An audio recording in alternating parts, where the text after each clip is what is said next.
Hello guys, मैं सनी और आप देख रहे हैं हार्डवेयर माना। तो आज हम लोग बात करने वाले हैं इस गेमिंग माउस की जिसका नाम है ATK डकबिल। और लास्ट टाइम मैंने उनके इस माउस को चेक किया था जिसका नाम है ATK F1।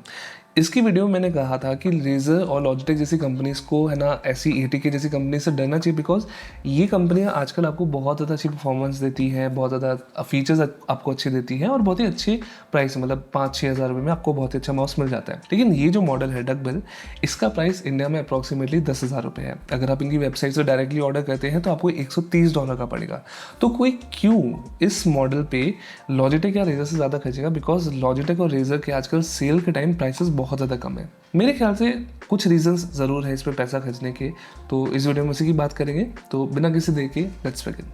सो जो माउस है ये अवेलेबल है 3 कलर्स में, ब्लैक एंड वाइट और ये बहुत ही स्पेशल पर्पल कलर में। एंड ये मुझे सीधा टार्ज़न द वंडर कार की याद आता है, obviously because purple colour and all. And I think जो माउस का थीम वगैरह भी है, जो मतलब पैकेजिंग का कंसेप्ट आर्ट है या फिर इनकी जो वेबसाइट वगैरह पे, वो मुझे बहुत ही कूल लगा। तो अगर पैकेजिंग की बात करें, यहाँ पे आपको सारी ज़रूरी चीज़ें मिल जाती है। आपको है ना एक्स्ट्रा फीट मिल जाते हैं, आपको है ना ग्रिप टेप भी मिल जाती है जो इनके है ना उस डकबिल वाले थीम में आती है, विच लुक्स रियली कूल। अच्छी केबल मिलती है, बाकी नॉर्मल आपके स्टिकर्स वगैरह भी मिलते हैं। अब साथ में I think there is a special offer running कि अगर अभी आप इस माउस को ऑर्डर करते हैं तो आपको एक्चुअली एक बहुत ही अच्छा पुरॉन फोम वाला माउस पैड भी मिलता है साथ में। तो नॉर्मली अगर आप ना एक पुरॉन वाला माउस पैड खरीदने जाएंगे इस साइज में, आपको ना कम से कम भी 3,000 रुपये खर्चने पड़ते हैं। सो अगर इस कॉम्बो की तरह इसको देखें तो it's a very good deal. तो सबसे पहले शेप की बात करें, ये एक सिमेट्रिकल डिज़ाइन वाला माउस है, यानी लेफ्ट और राइट दोनों तरफ सेम है। और ये एक बहुत ही सेफ डिज़ाइन मैं कहूँगा। इसका मतलब ये है कि आप जनरली बहुत सारे अलग अलग तरीके के ग्रिप स्टाइल्स पे यूज़ कर सकते हैं। इनफैक्ट है ना, अगर आपके छोटे हाथ है और मीडियम साइज़ के हाथ है तब भी ये अच्छा काम कर जाता है। लेकिन जो इसकी मेन शेप है वो बनी है क्लॉ ग्रिप के लिए, मतलब इस तरीके की ग्रिप के लिए। I think sir finger tip grip ऐसी है जिसमें मुझे बहुत ज़्यादा है ना कुछ कंफर्टेबल नहीं लगा। ये उसका रीज़न ये है कि ये सामने से तो बहुत ज़्यादा पतला है। अगर मैं किसी पल्सर के माउस से कंपेयर करूँ या फिर मैं लॉजिटेक वगैरह से कंपेयर करूँ तो आप देखेंगे ये सामने से तो बहुत पतला है, लेकिन इस वाले एरिया में काफ़ी ज़्यादा चौड़ा हो जाता है।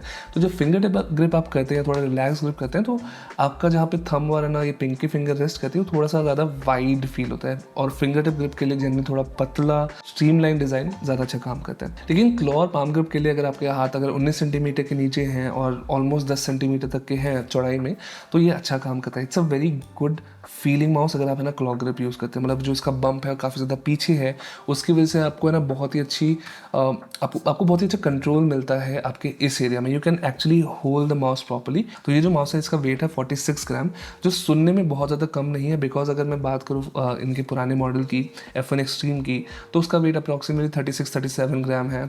अगर मैं पल्सर की क्रेजी लाइट की बात करूँ तो वो भी 36-37 ग्राम्स का है। लेकिन इसमें खास बात यह है कि इस माउस की बैटरी बहुत बड़ी है। मेरे ख्याल से जनरली सबसे कुछ अच्छी बैटरी लाइफ देने वाला माउस में से एक है हमारा लॉजिटेक का G Pro Superlight 2 और बेमी डेक्स वाला वर्जन भी।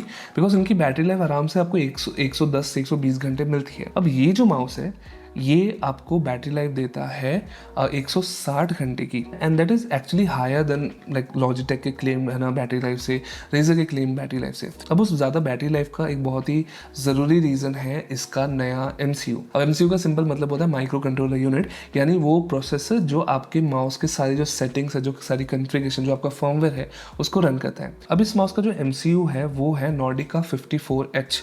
अब जो हमारे पुराने फ्लैगशिप माउस थे, अगर मैं लॉजिटेक की बात करूँ या रेजर की बात करूँ या ये पल्सर वगैरह की बात करूँ, दीज आर फ्लैगशिप माउस, ठीक है। इसमें जो MCU यूज़ हो रहा था वो था नॉर्डिका 52 सीरीज़ वाला।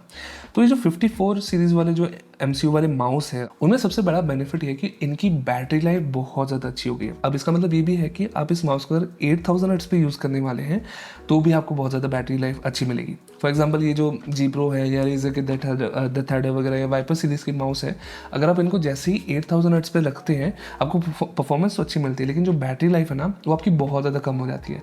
आपको है ना मुश्किल से 15 घंटे की बैटरी लाइफ मिलती है या फिर 20 घंटे की बैटरी लाइफ मिलती है अगर आपका दिन अच्छा जा रहा हो तो इस नए MCU की वजह से आपको बहुत ज़्यादा बैटरी लाइफ में इंप्रूवमेंट मिलेगा। एंड ये सेम चिप आई थिंक अगर मैं गलत नहीं शायद ना रेजर के थर्ड नए वाले V4 में भी यूज़ हुआ है। ओवरऑल आई थिंक जो भी माउस ये 54 सीरीज़ वाले चिप यूज़ करेंगे उनकी बैटरी लाइफ में आपको बहुत बड़ा इंप्रूवमेंट दिखने वाला है।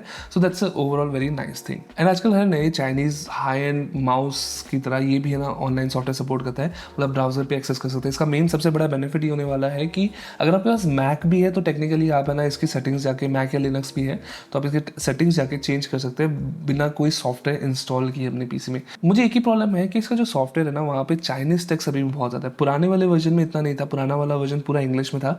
नए वाले वर्जन में कुछ कुछ सेटिंग्स अभी भी चाइनीज़ में, तो मुझे ट्रांसलेटर गूगल लेंस वगैरह लेके जाकर देखना पड़ता है कि एक्चुअली कैसे काम करता है, क्या सेटिंग हो exactly. Software is very good, it's a very smooth software, अच्छा काम करता है, चलता अच्छा है। अब ये जो सॉफ्टवेयर वाला पॉइंट है वो थोड़ा ज़रूरी इसलिए भी है बिकॉज लॉजिटेक या रेजर जैसी कंपनी ने भी अभी तक है ना ऑनलाइन पे स्विच नहीं किया, which is honestly very frustrating because इतनी बड़ी कंपनी है, $1 बिलियन कंपनीज है, अभी तक इनके पास वेब सॉफ्टवेयर का ऑप्शन होना चाहिए था। लॉजिटेक ने कहा है कि अगले साल लॉन्च करेंगे, लेकिन पता नहीं कब आने वाला है। सो बात करते हैं कि ये माउस यूज़ करने में कैसा रहा एंड परफॉर्मेंस की अगर मैं स्ट्रेट अप बात करूँ तो वहाँ मुझे कोई कंप्लेन नहीं है बिकॉज ये सेम कन्फिग्रेशन मैंने दूसरे माउस में ट्राई की है, वहाँ भी अच्छा काम करता है, यहाँ भी अच्छा काम करता है। There is no special thing जो मुझे दिखी है कुछ। एंड अगर आप ये बाय करने वाले हैं, परफॉर्मेंस में कोई इशू नहीं होगा।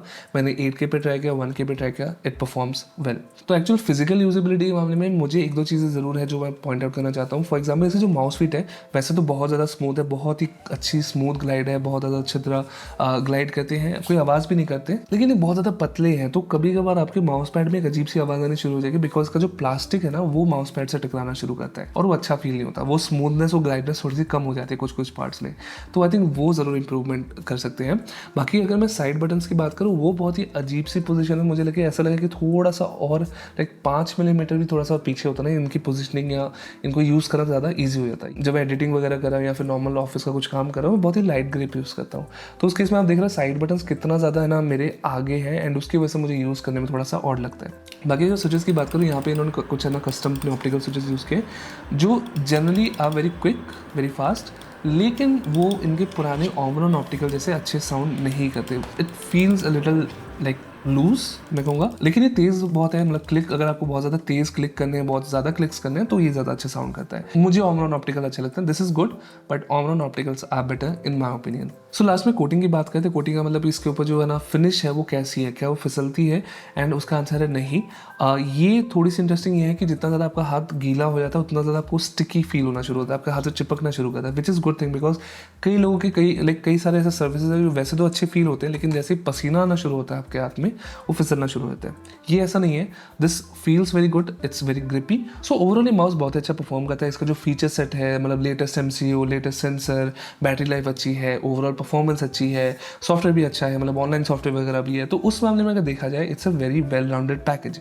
लेकिन क्या ये पैकेज 10,000 रुपये का होना चाहिए? आई थिंक इनको थोड़ा सा प्राइस अपना कम जरूर करना चाहिए। This is a very good mouse for let's say है ना 8,000, एंड उसका रीज़न सिंपल है बिकॉज उनके खुद के मॉडल्स है ना इस प्राइस रेंज में आते हैं। अगर आपको ये माउस पैड के साथ मिले तब सबसे बेस्ट डील है, अगर ये आपको है ना माउस पैड के बिना मिल रहा है तो आई थिंक 10,000 रुपये थोड़ा सा ओवर प्राइस्ड है। इसका जो प्राइस होना चाहिए उस केस में it should be somewhere around 8,000 या मे बी 7,500 रुपीज़, उससे ज़्यादा नहीं। अगर आपको कोई भी क्वेश्चन हो इस माउस के बारे में तो प्लीज़ मुझे कमेंट से ज़रूर बताना। अभी मैं मिलूंगा आपको अगली बार, टिल देन बाय।